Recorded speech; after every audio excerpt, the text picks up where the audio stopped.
I know it's fun to have these conversations about who won what trade.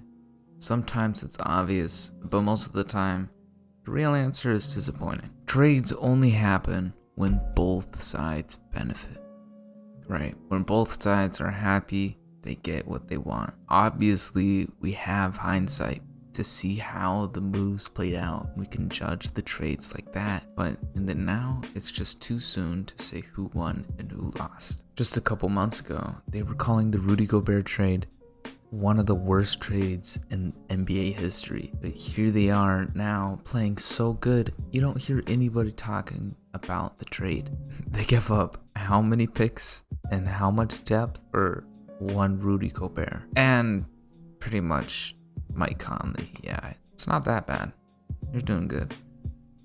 Anyway, so let's break down this Knicks Raptors trade that the NBA gifted to NBA fans for Christmas. The Knicks move on from their younger, more expensive talent because Immanuel Quickley is up for extension and RJ Barrett's pretty expensive already. So, and obviously the Knicks didn't want to extend Quickley. So, yeah. And I saw funny posts on Twitter about how Tom Thibodeau got his Luol Deng now. I'll put it up if I can find it. And OG Anunoby is exactly that. Yeah, right from his first game. So the Knicks got a perennial defensive wing that's recognized as one of the strongest in his conference. Oh, and he just appears to shoot 45% from the corner three every year. Ignore that 1 year, we don't see that 1 year. Oh, and we still have draft capital and Evan Fournier to package for someone else. The Knicks also acquired Malachi Flynn and Precious Achiuwa, but I don't expect them to even see the floor based on how Tom Thibodeau was looking at them after the second quarter. Chris Finch, and I give him credit for everything he's done with this group. Remember last year, they were falling apart at the seams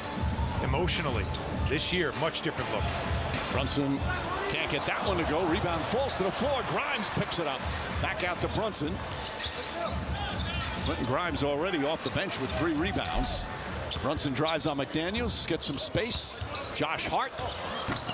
The only risk factor here is OG. He's expiring, but the way things have lined up with his agent and, the rest of the New York team, it looks like he's re-signing. So this sets up an interesting scenario for the Knicks. They could add one more piece this season, and whatever happens this playoffs. You get back Mitchell Robinson next season, and you're healthy, and you have a top 3 defense. If they could get like a one more isolation scorer, come on, if Julius Randle's gonna play like prime LeBron every couple games, and I don't know, this team's kind of scary, especially with how good Jalen Brunson's been. No one wants to talk about that. And on the Raptors side, you don't get that much worse. Sure, you lose one of your best defenders, probably your second best defender in history besides Kawhi, but whatever. You still get more scoring in return. RJ Barrett, Immanuel Quickley, they're gonna ball out. Are they? I don't know, who knows. OG really couldn't do that much with the ball in his hands, so more touches for RJ Barrett and Immanuel Quickley will be good. And I'm just going to put this out here right now. I'm putting my money on Immanuel Quickley that he's gonna have a Tyrese Maxey-like jump.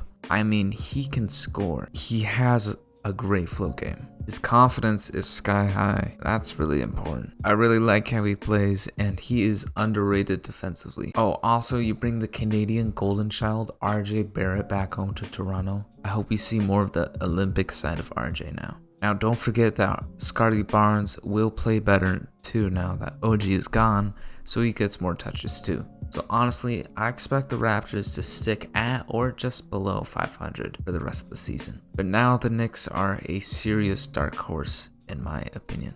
Oh, and as the Raptors, you also get the 31st pick. That's such a steal, especially with the Raptors draft history. They're probably gonna get some lengthy, strong wing that's gonna replace OG anyway. That can't shoot, but they're just gonna stick him in the corner anyway until he can shoot. Yeah, that's all I have. Thanks for watching. If you enjoyed it, subscribe. Yeah, thanks. Bye.